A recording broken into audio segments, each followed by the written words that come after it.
સેવા પરમો ધર્મ ને ઉજાગર કરતા બુઢનપુરના અતીત ગુલાબગીરી બાપુ.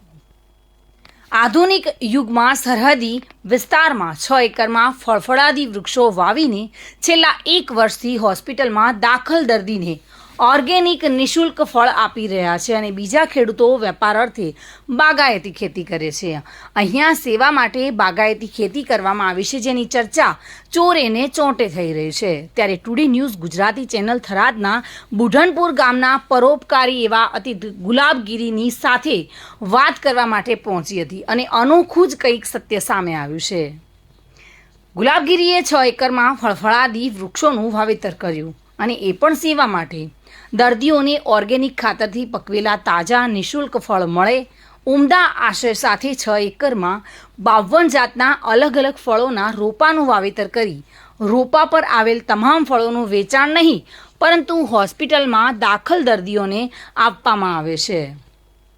કળિયુગમાં પણ માણસની માનવતા હજુ જીવતી જોવા મળી રહી છે, ત્યારે ગુલાબગીરીએ તે વાતને સાબિત કરી છે. મિત્રો, હું મહેન્દ્ર ઉજા, ટુડે ગુજરાતી ચેનલ થરાદ. આજે અમે એવા એક દાનેશ્વરી અને ખેતી પણ કરે છે, દાનેશ્વરી પણ છે, ભામાશા એવોર્ડ પણ મેળવ્યો છે અને જેમણે હાઈવે ઉપર એમના ફાર્મ હાઉસ ઉપર 6 એકર ફાર્મ હાઉસ ઉપર બગીચો બનાવેલો છે અને જેમાં અલગ અલગ જાતના ફ્રૂટોના ઝાડ પણ વાવેલો છે. એવા ગુલાબગીરી અતીતના ત્યાં અમે આજે એમની મુલાકાતે ગયેલા છીએ.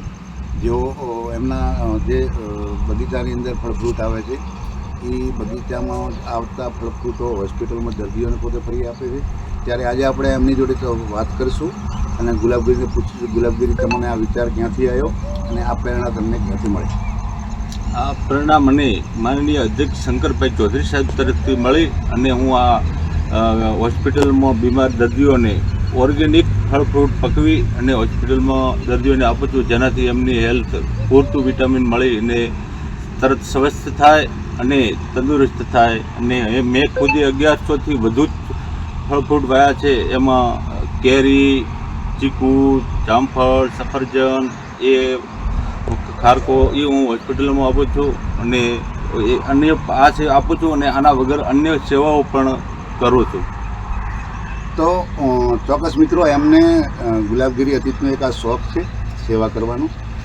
મંદિરોની અંદર કે કોઈ પણ ગૌશાળાની અંદર જરૂર હોય ત્યારે સૌથી મોટો ફાળો એમનો હોય છે અને એમને આપણે પૂછતા એમણે હું જણાવેલું કે મને આ બધો શોખ છે, કુદરતની દયાથી મને બધી રીતે સુખ સંપન્ન છું, તો ભગવાને જે રૂપિયો આપ્યો છે એનો સદુપયોગ હું વાપરવો એવી એમની કાયમી માટેની આશા છે. મિત્રો,